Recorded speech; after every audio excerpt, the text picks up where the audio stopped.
تین لوگ جب میت کے قریب جاتے ہیں تو میت انہیں گالیاں دیتی ہے، میت انہیں بد دعائیں دیتی ہے۔ آخر وہ کون سے تین بدبخت لوگ ہیں جن کو مردہ لوگ بھی گالیاں دیتے ہیں، مردہ لوگ بھی بد دعائیں دیتے ہیں؟ نمبر ایک، شراب پینے والا، نشہ کرنے والا۔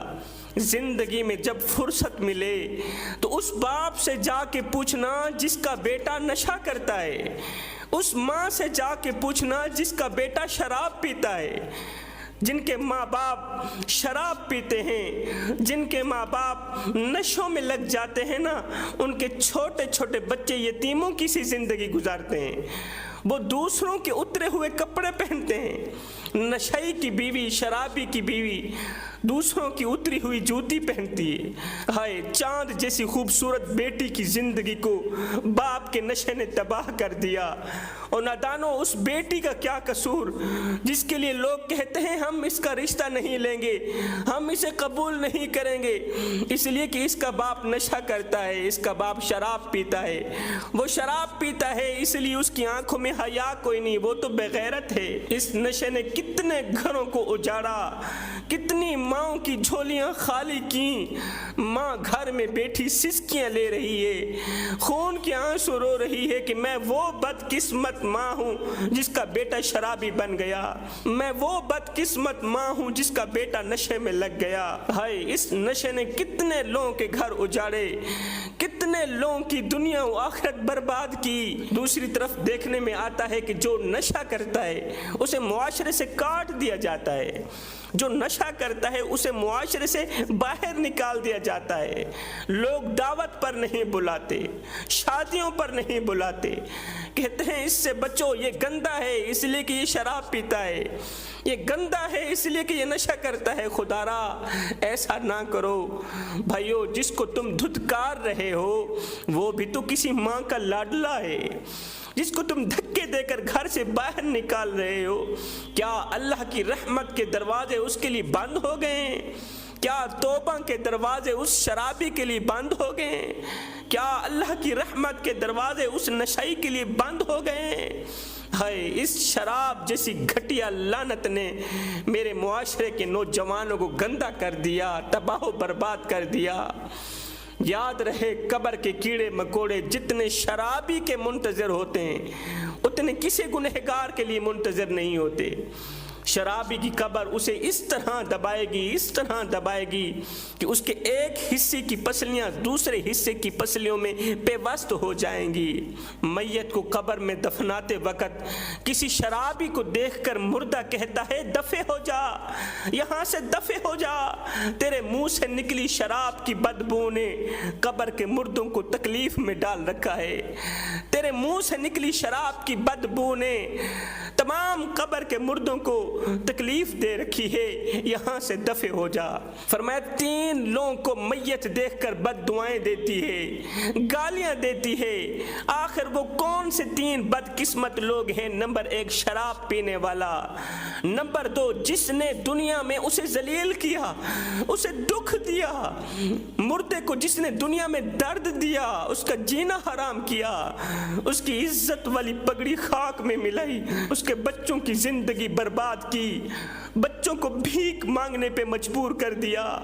ایسے شخص کو دیکھ کر مردہ کہتا ہے او نادان، اب آ گیا مجھے کفن دینے، آ گیا میرا مردہ جسم ڈھانپنے۔ جب میں زندہ تھا تو میری زندہ لاش ڈھانپنے کے لیے تو تیرے پاس کپڑا نہیں تھا، اب جب میں مر گیا ہوں اب کس منہ سے مجھے لٹھے کا سوٹ پہنانے آیا ہے؟ خدا را میرے بھائیو، زندہ لوگوں کی قدر کرو، زندہ لوگوں کو عزت دو، زندوں کی خدمت کرو، زندوں کو کھلاؤ، زندوں کو پلاؤ۔ ایک غریب فقیر تھا، اس کے پاس ایک ہی لباس تھا، وہ بھی پھٹ گیا، اب جگہ جگہ سے جسم چھلک رہا تھا۔ یہ غریب فقیر بادشاہ کے دروازے پر گیا، جا کر کہنے لگا بادشاہ سلامت، ایک بات تو بتاؤ، اگر میں تمہارے دروازے پر ابھی ابھی مر جاؤں، مجھے بتاؤ تو صحیح میرے مرنے کے بعد میرے ساتھ کیا سلوک کرو گے؟ بادشاہ نے کہا اگر تم ابھی ابھی میرے دروازے پر مر بھی گیا تو میں یہی کچھ کروں گا، تجھے کفن دے کر دفن کر دوں گا، یہی سلوک کروں گا، تجھے کفن دے کر لٹھے کا سوٹ پہنا کر، سفید سوٹ پہنا کر تجھے دفن کر دوں گا۔ یہ سن کر غریب فقیر کی چیخ نکل گئی۔ غریب فقیر رو کر کہنے لگا بادشاہ میرے مرنے کے بعد جو میری مردہ لاش ڈھانپنے کے لیے مجھے کفن دو گے نا وہ آج ہی دے دو تاکہ میں اپنی زندہ لاش تو ڈھانپ سکوں۔ میرے مرنے کے بعد جو مجھے لٹھے کا سوٹ پہناؤ گے، میرے مرنے کے بعد جو سبیلیں چلیں گی، میرے مرنے کے بعد جو چاولوں کی دیگیں پکیں گی وہ آج ہی مجھے دے دو، میں اپنی زندہ لاش تو ڈھانپ سکوں۔ آج میں پیاسا ہوں، کوئی مجھے پانی نہیں دیتا، آج میں بھوکا ہوں، کوئی مجھے روٹی نہیں کھلاتا۔ اور نادانو میرے مرنے کے بعد جو دوسروں کو کھلاؤ گے وہی آج مجھے کھلا دو۔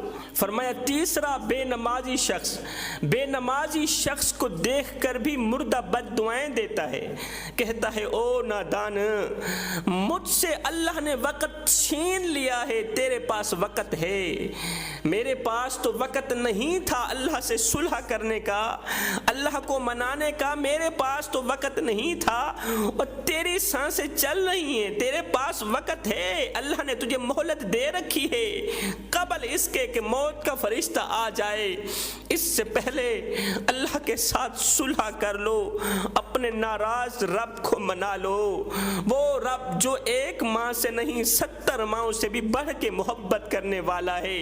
ایک فقیر تھا، کسی قبرستان سے گزرا تو رک کر اس نے فاتحہ پڑھی، فاتحہ پڑھنے کے بعد اس نے بلند آواز سے کہا او قبرستان والو کتنے خوش نصیب لوگ ہو تم، کتنے خوش قسمت لوگ ہو تم کہ بڑے مزے کی نیند سو رہے، بڑے سکون کی نیند سو رہے ہو۔ غیب سے آواز آئی فقیر میاں مزے کی نیند ہم نہیں سو رہے، مزے کی نیند تو آپ سو رہے ہیں، ہم تو یہاں سونے کی سزا بھگت رہے ہیں۔ ہم جو دنیا میں اللہ کی غریب مخلوق کو ذلیل کر کے آئے، رسوا کر کے آئے، کسی کا حق مارا، بہنوں کو حق نہ دیا، بیٹیوں کا حق مارا، جائیداد میں سے بیٹیوں کو حصہ نہ دیا، کسی کی عزت والی پگڑی خاک میں ملائی، کسی کو دکھ دیا، کسی کو درد دیا، ہم نے جو دنیا میں کالے کرتوت کیے تھے نا ہم تو ان کی سزا بھگت رہے ہیں، مزے کی نیند تو آپ سو رہے ہیں۔ صاحب یہ زندگی کے لمحے تمہارے اور میرے لیے غنیمت، انہی لمحوں میں کچھ کر لو، انہی لمحوں میں کچھ اکٹھا کر لو، انہی لمحوں میں خدا کی یاد اور محبت کے دیے اپنے دل میں جلا لو، معلوم نہیں پھر فرصت ملے نہ ملے، معلوم نہیں پھر یہ زندگی کے لمحے ملے نہ ملے۔ میرا اللہ فرماتا ہے او میرے بندے تو کرتا وہ ہے جو تو چاہتا ہے، پر ہوتا وہ ہے جو میں چاہتا ہوں، بس تو کر وہ جو میں چاہتا ہوں، پھر ہوگا وہی جو تو چاہتا ہے۔